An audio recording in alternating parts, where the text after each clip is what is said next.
time for another episode of the Animated Critics.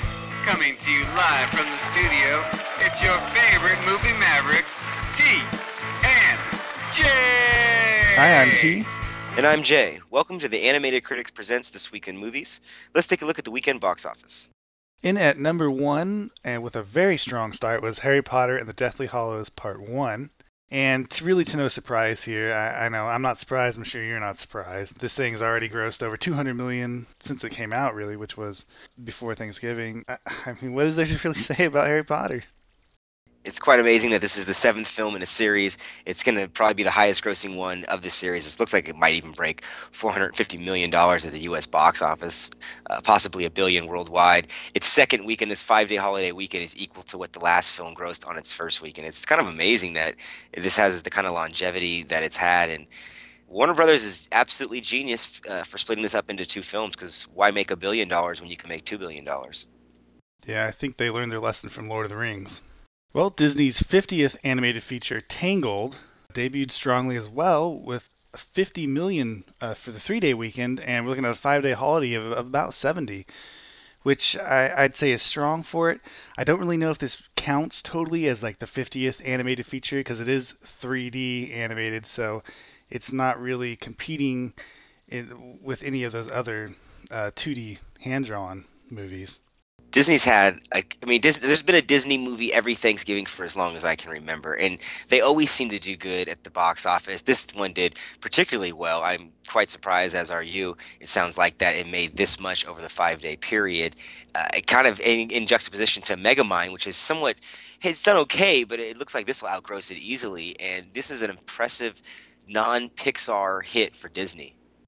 Debuting in 4th place was Burlesque, which opened, in my opinion, fairly strongly for this film, with $17.2 million estimated for the 5-day period. This was Cher's return to the big screen along with Christina Aguilera, and this was kind of the musical of the season. There had been some bad publicity leading up to this release, but I think that this is kind of an impressive opening for this movie, and I've heard good word of mouth about it. I mean, say what you will, I'm just not my type of film, but I've heard good things about it, and I'm kind of impressed by this. I don't even think the gay crowd came out to see this.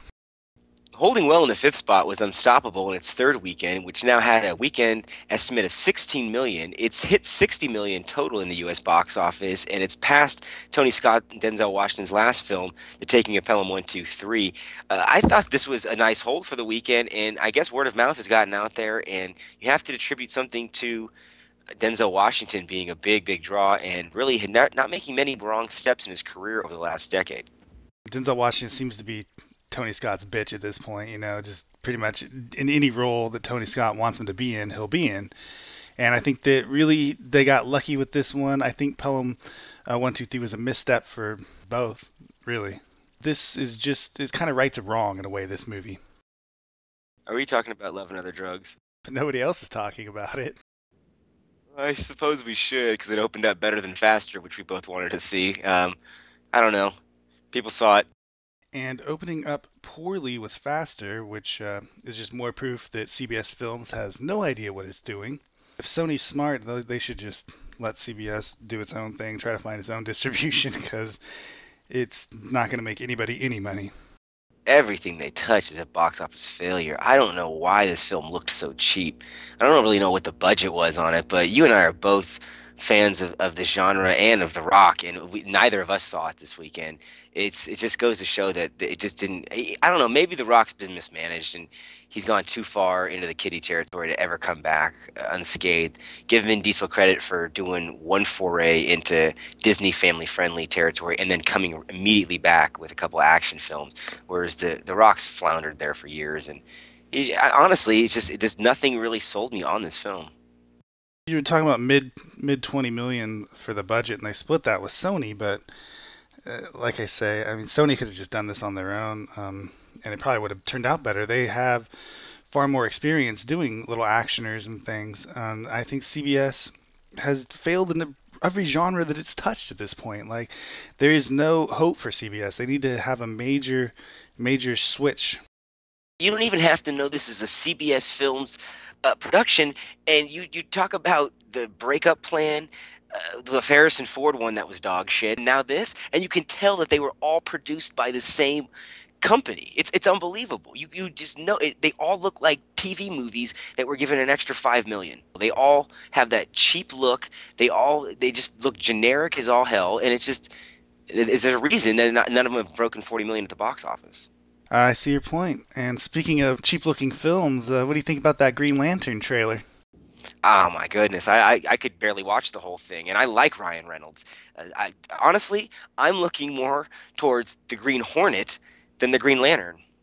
Yeah, I agree. I think that the Green Hornet looks like a far more enjoyable movie, at least action-wise. You know, Green Lantern, that trailer reminded me a lot of Fantastic Four, which I liked Fantastic Four, but it reminded me of the cheesier parts. I absolutely agree with you on that, and it really just upset me that they could never get that Flash movie off the ground because I think that would have been the superhero movie for Ryan Reynolds. He seems suited for that role, and I know the Green Lantern character of Hal Jordan's kind of a wise ass and this and that, but I think it looked like a weird menage between Iron Man style comedy and some like Fantastic Four type deal, and it looks peculiar. Is all I can say. And at least the Green Hornet, it looked like it had a sense of humor about itself, and knew what it was, that it was just a level of camp.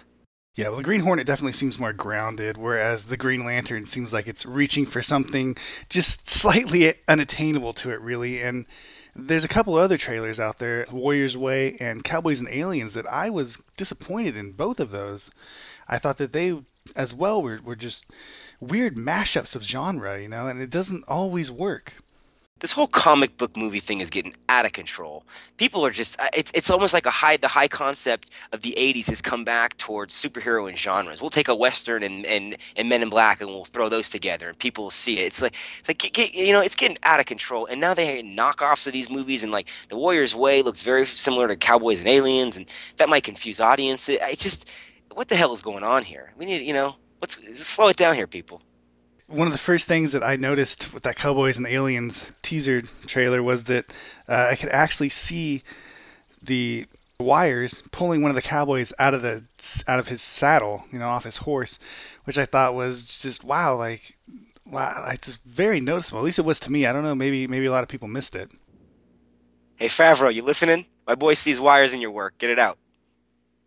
And continuing with Ghostbusters 3 casting rumors, and then, of course, continuing with Dan Aykroyd confirming said casting rumors, or really Dan Aykroyd confirming any rumors about Ghostbusters 3, which, in my opinion, I think he's doing this just to keep that thing in the news, and that I think he's blowing it out his ass, really, the whole thing. It's just a bunch of hot air.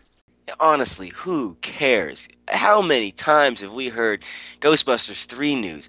It's been 21 years to like right now, it's been 21 years, going on 22 years since the last film. Nobody cares anymore. How good can a Ghostbusters 3 be? These guys are in their Have you seen Bill Murray lately? Have you seen this man? I mean, he is not kind to look at. Him and Dan Aykroyd isn't the most fit man either. So it's not like I want to see these old guys up on a screen running around in a jumpsuit. And you know what the funny thing is? They never talk about Ernie Hudson. Where the hell is Ernie Hudson on all these casting rumors? Are they bringing back Winston? I don't know. When's the last time Harold Ramis wrote a funny script?